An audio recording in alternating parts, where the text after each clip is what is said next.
Jamaah sekalian yang sama berbahagia, ada sebuah kisah dalam kitab Kalila Wadamna. Kalila Wadimna ini ditulis abad ketiga oleh seorang filosof agung namanya Baidaba. Dia menjelaskan takdir itu dengan satu kisah yang indah sekali untuk bisa kita jadikan renungan. Pada zaman dahulu ada empat anak muda. Empat anak muda ini melakukan perjalanan ke sebuah negeri jauh meninggalkan kampung halamannya. Empat pemuda ini terdiri dari satu pangeran, anak raja. Yang kedua, anak pejabat. Pemuda yang ketiga, anak pedagang. Pemuda yang keempat, anak petani.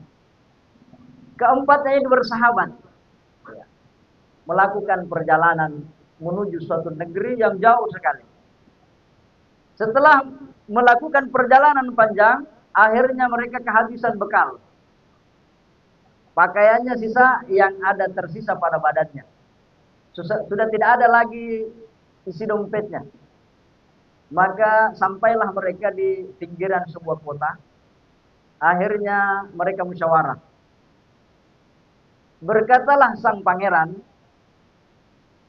dalam kondisi seperti ini, tidak ada yang bisa menyelamatkan kita kecuali ketabahan, kesabaran menghadapi takdir Allah. Kata sang pangeran. Kemudian anak pedagang ini berkata, kalau menurut saya, dalam kondisi sulit seperti ini, tidak ada yang bisa menyelamatkan kita kecuali kecerdasan. Berkata anak pejabat, dia bilang, tidak ada yang menyelamatkan kita dalam kondisi seperti ini kecuali ketampanan. Karena dia anak pejabat, gagah orangnya. Berkata pula anak petani, dalam kondisi sulit seperti ini, tidak ada yang bisa menyelamatkan kita kecuali kerja keras. Kita harus kerja keras. Akhirnya sepakat, empat sahabat ini berkata, oke lah, kita buktikan masing-masing dari prinsip hidup kita masing-masing. Kamu tadi anak petani, kan dia paling di bawah, kata anak petani. Buktikan bahwa kerja keras bisa menyelamatkan dalam kondisi sulit. Oke, akhirnya dia berangkat menuju kota. Dia tanya penduduk, apa yang dibutuhkan masyarakat di sini? Mereka mengatakan kayu bakar, karena zaman itu belum ada kompor gas. Jadi bilang kayu bakar. Kalau kau punya kayu bakar, pasti nak beli orang. Pergilah dia ke hutan, mengumpulkan kayu bakar, dia kembali ke kota, dia jual. Akhirnya dia dapat uang 1 dirham. Dengan uang 1 dirham itu, dia beli makanan dan dia pulang menemui sahabatnya. Ketika dia melewati perbatasan, ada tembok yang membatasi kota itu. Dia tulis di sana, dengan bekal kerja keras, 1 hari mendapatkan 1 dirham. Dia tulis besar-besar di tembok kota itu. Kemudian dia pulang. Kemudian dia berkata, sekarang giliranmu, wahai anak pejabat. Ya, katamu tadi bahwa ketampanan itu bisa menyelamatkan kita dalam kondisi sulit seperti itu. Akhirnya dia pun pergi. Setelah sampai di pinggir kota, dia bingung. Bagaimana caranya ketampanan ini bisa menyelamatkan kita. Akhirnya dia duduk-duduk di sebuah pohon sambil nongkrong-nongkrong. Akhirnya dia mengantuk tidur. Akhirnya ada orang lewat. Ada orang kaya lewat. Jadi ada orang tidur. Siapa ini? Ya, tidak mungkin penduduk orang di sini. Pasti ini orang asing. Dia lihat mukanya, gagah sekali ini anak muda ini. Ya, maka dia sawer anak muda ini. Dia terpesona dengan penampilan anak muda ini. Kan biasa Pak, kalau kita live di TikTok dikasih apa namanya itu? Apa namanya itu? Dikasih bintang, dikasih apa itu? Nah, disawer. Nah, jadi anak muda ini disawer dan sawerannya besar. Dikasih 500 dirham. Ketika dia bangun, wih, saya dapat uang ini. Ada yang sahur, Kak. Ah, gara-gara tampanku ini. Akhirnya dia beli makanan, dia tulis di tembok, dengan modal ketampanan, satu hari bisa menghasilkan 500 dirham. Wah, dengan bangga dia buktikan itu. Tibalah giliran anak pedagang. Dengan modal kecerdasan kita bisa menghadapi kesulitan seperti ini. Dia berangkat. Dia pergi ke pasar, keliling, dia dengar bagaimana model-model perdagangan di sana. Dia dengar bahwa ada kapal yang sedang berlabuh. Kapal ini membawa barang yang banyak dan dibutuhkan penduduk yang ada di kota itu. Tapi pedagang di sana sepakat bahwa jangan ada yang beli barang dari kapal itu. Nanti dia terdesak, pasti harganya bisa murah. Si kongkolo ipadangkat durian yang kayak ajak mundiru. Nah baluson kumatu.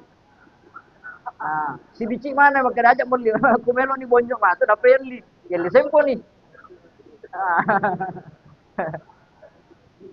Wahaya pedagang durian ini.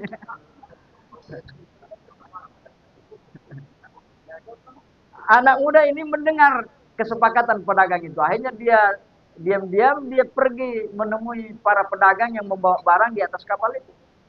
Dia bilang, Pak, ini barang tak, saya mau beli dengan harga 2 kali lipat. Tapi dengan syarat, nanti harganya baru ku kasih, Ki. Dia kan tidak punya uang. Tapi kuboran semua ini. Tapi nanti harganya baru saya kasih. Saya akan bawa barang ini ke kota lain. Dia sengaja bilang begitu. Nah, setelah para pedagang di kota itu mendengar bahwa barang itu yang sangat dibutuhkan penduduk di situ, ingin dibawa ke kota lain, langsung mereka temui pemuda ini. Kasih Miki itu barang. Dia bilang, iya tapi dengan harga sekian. 2 kali lipat. Anuku mana ngiasi kapal aja. Padahal dia tidak punya modal.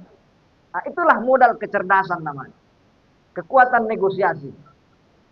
Akhirnya dia dapat berapa? 100.000 dirham. Bayangkan. Tadi petani dapat 1 dirham. Nah, orang tampan 500 dirham. Dia dapat 100.000 dirham. Bukan bisa di kapal. Modal kecerdasan. Dia pun pulang, dia tulis. Dengan modal kecerdasan, satu hari bisa mendapatkan 100.000 dirham. Jamaah sekalian yang sama berbahagia. Akhirnya tibalah gilirannya sang pangeran untuk membuktikan kata-katanya. Bahwa ketabahan dan kesabaran menghadapi takdir, itulah modal untuk menghadapi kesulitan hidup. Dia pun berangkat. Dan dia bingung. Saya mau bikin apa ini? Karena dia pangeran, tidak biasa cari uang kan gitu. Biasanya dia terima uang saja kan itu. Pangeran ini. Sampailah dia di pinggir kota, dia duduk di sebuah posko, tempat-tempat duduk. Sambil duduk, tiba-tiba ternyata pada saat itu, raja yang ada di kota itu meninggal dunia. Lewat pengusung jenazah banyak sekali. Dengan tentaranya, polisinya, ambulansnya, lewat. Kelihatan sang pangeran ini duduk di situ diam saja. Ini pengawal raja, tentara ini dilihat. Kenapa ada anak muda ini tidak bersedih? Nah ini kan satu kota ini bersedih semua. Kan raja ini meninggal dunia. Nah ini dia diam-diam saja tidak ikut mengantar jenazah. Nah anak muda, kau dari mana? Anak muda asing ini. Kau jangan duduk di sini. Kau menghina keadaan raja kami. Kau tinggalkan tempat ini. Pergi kau. Tidak baik kuliah ini keadaanmu ini. Pangeran ini meninggalkan tempat itu. Setelah jenazah itu lewat, dia kembali duduk di situ. Dia kan tidak tahu mau kemana. Dan dia harus buktikan kata-katanya. Jamaah sekalian yang sama berbahagia. Setelah pengebumian, setelah dikuburkan raja ini, kembalilah orang-orang yang mengantar jenazah ini. Sang militer tadi, tentara tadi, dia lihat lagi. Kenapa ini? Kurang ajar ini. Kembali lagi ini anak muda ini. Kenapa aku balik-balik? Kurang ajar sekali ini. Dia perintahkan anak buahnya ditangkap anak muda ini. Akhirnya sang pangeran ini dimasukkan penjara. Karena dia dianggap orang yang tidak menghargai kondisi keadaan bersedihnya rakyat pada saat itu. Jamaah sekalian yang sama berbahagia. Walhasil, Tentu raja yang meninggal dunia ini harus ada penggantinya dengan waktu sesingkat-singkatnya. Karena bahaya kalau tidak ada raja. Semua pembesar-pembesar raja ini ingin semua menjadi raja. Mau menteri A, menteri B, gubernurnya semua ambisi ingin jadi raja. Akhirnya ribut musyawarah itu. Termasuk pembesar militer ini tadi. Dia bilang begini ya, daripada ribut begini, mending saya punya usul. Apa usulanmu? Dia bilang tadi pagi waktunya kita berangkat menguburkan jenazah, ada anak muda asing. Mungkin dia punya pengalaman di kampungnya. Boleh kita wawancara dia, siapa tahu dia punya usulan yang lebih bagus. Maka oh ya oke lah, panggil dia. Dikeluarkanlah dia dari sel, kemudian ditanya, wahai anak muda, sebenarnya ini kau siapa ini? Dari mana asalmu dan apa tujuanmu datang di kota ini? Mungkin kau punya saran tentang kondisi kami yang kehilangan raja kami dan bagaimana caranya supaya kami mendapat pengganti. Anak muda ini dia berkata, sebenarnya saya ini seorang pangeran. Saya tinggalkan negeri saya karena waktu itu meninggal orang tua saya. Kakak saya langsung mengangkat dirinya sendiri sebagai raja, pengganti ayah saya. Dan saya takut jangan sampai saya dibunuh saudara saya. Maka saya pergi meninggalkan kampung saya dan tanpa tujuan, tanpa bekal. Sampailah saya ke negeri Tuhan ini. Wah, kalau begitu ya kau saja yang jadi raja di sini. Ya, karena kok anak raja balik orang baik. Karena kebetulan raja yang meninggal itu tidak punya keturunan. Akhirnya sepakat semua yang ada pada saat itu, diangkatlah sang pangeran ini menjadi raja di negeri. Akhirnya dia tulis di tembok, dengan kesabaran dan ketabahan menghadapi takdir akan membawamu menghadapi persoalan hidup sesulit apapun. Dia panggil temannya, sini kau semua. Kamu pedagang, kau jadi menteri perdagangan. Kan cerdas itu. Kamu anak petani, kau jadi menteri pertanian.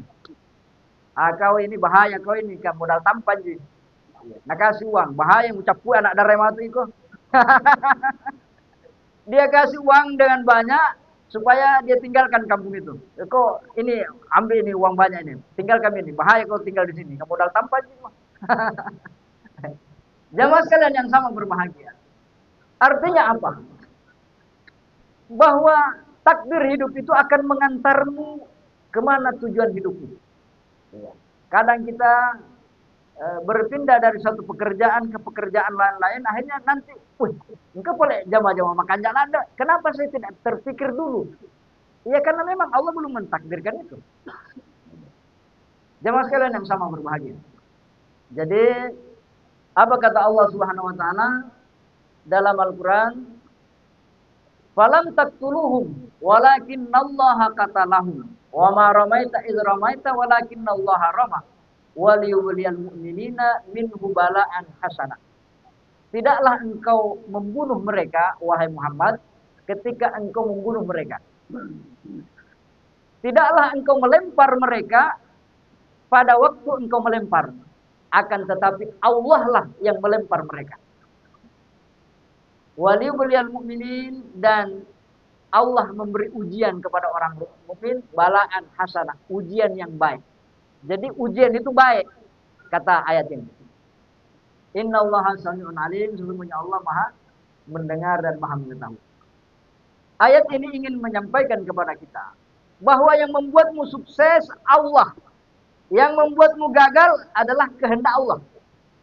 Tidak ada orang bisa sukses kalau Allah tidak menghendakinya. Wahai Muhammad, jangan kau kira bisa membunuh, mengalahkan orang-orang kafir Quraisy dengan kekuatanmu, bukan. Ketika engkau melempar, Allah yang mengantar sampai kenalah orang yang engkau lempar. Saya kasih gambaran besar.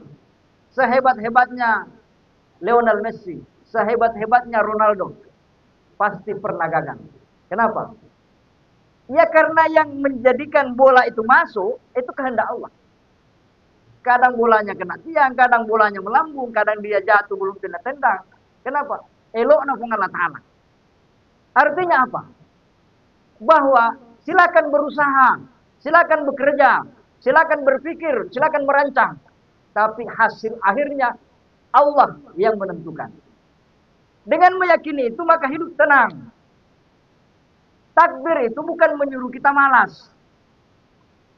Ada saya punya murid sekian, masuk kelas 50 orang. Pasti hasilnya nanti beda-beda. Tapi tidak dibilang, jangan kau belajar, kamu Pak bodoh, kau belum tentu. Bisa jadi ini yang paling bodoh, dia nanti jadi ulama. Ada anak muridnya Imam Syafi'i, namanya Rabi. Sudah diterangkan 39 kali, belum pindah paham. Nah bilang, guru sorong sama saya deh. Bodoh sekali kak. Iya. Rabi, namanya. Rabi bin Sulaiman. Sorong maka. Dia bilang, enggak. Saya tidak menyerah. Datang ku di rumah. Ku jelaskan ini. 40 kali dia jelaskan satu masalah. Baru nak paham. Dia bilang, kamu nanti murid saya yang paling paham dan paling banyak menjelaskan tentang apa yang saya ajarkan. Dan itu benar. Padahal dia yang paling bodoh. Bayangkan kalau sudah dijelaskan 1 tambah 1, 2.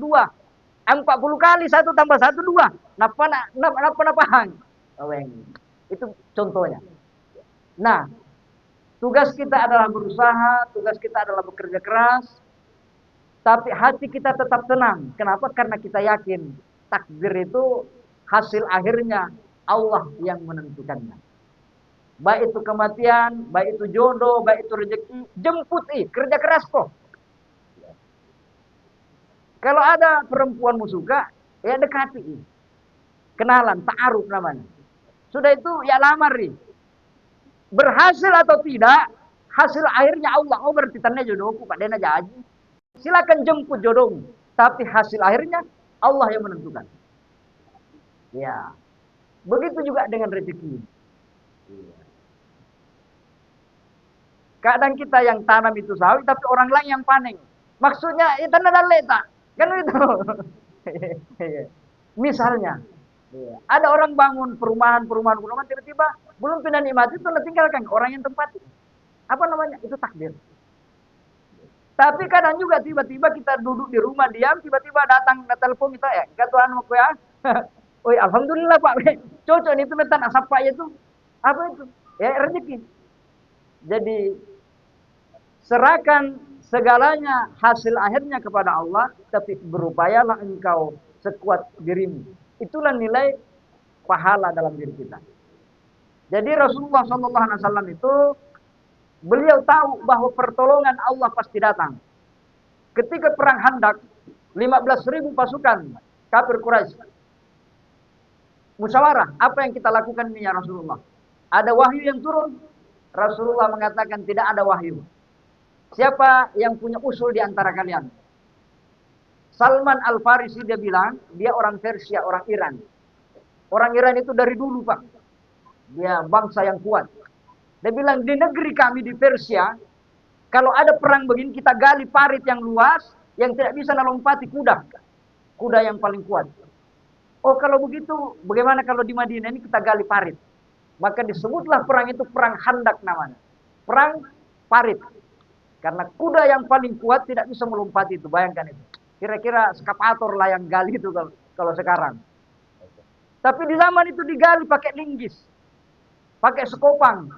Rasulullah turun tangan. Bayangkan itu. Apa artinya? Bahwa bekerja keraslah.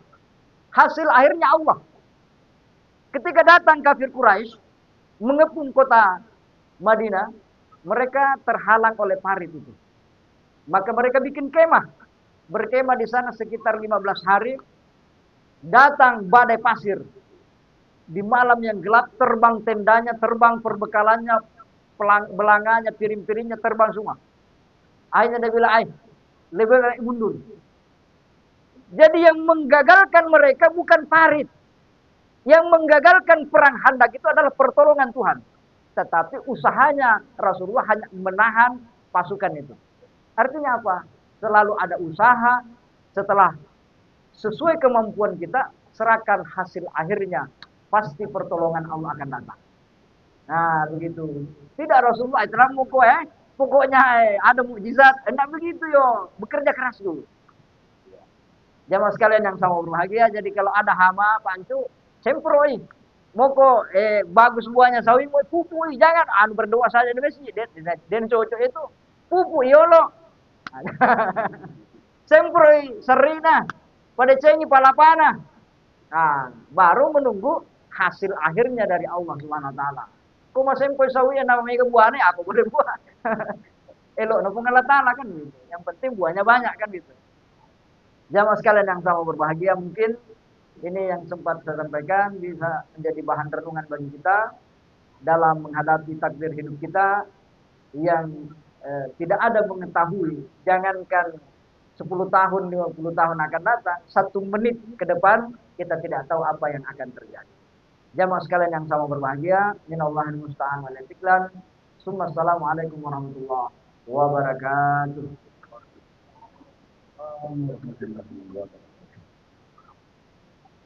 Demikianlah tadi